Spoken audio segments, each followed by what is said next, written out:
Alors, on apprend que sur les vaccinations pour les étudiants en formation en profession de santé, donc les étudiants en médecine, il va y avoir des contraintes plus importantes au niveau du suivi de la réalité de ces vaccinations, avec éventuellement même des possibilités d'exclusion.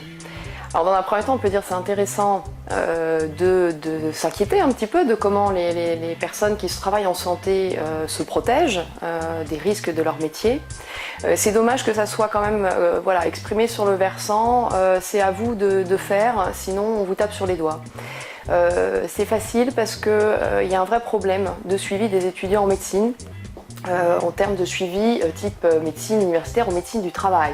Il y a beaucoup d'endroits où les étudiants ne sont vus ni pendant l'externat ni pendant l'internat sur le plan du suivi des risques auxquels ils sont soumis de par leur stage et leur travail. Alors des fois l'université se renvoie la balle avec justement la médecine du travail des hôpitaux, mais au final on aboutit avec des gens des fois qui ne sont même pas suivis en termes par exemple de radioprotection.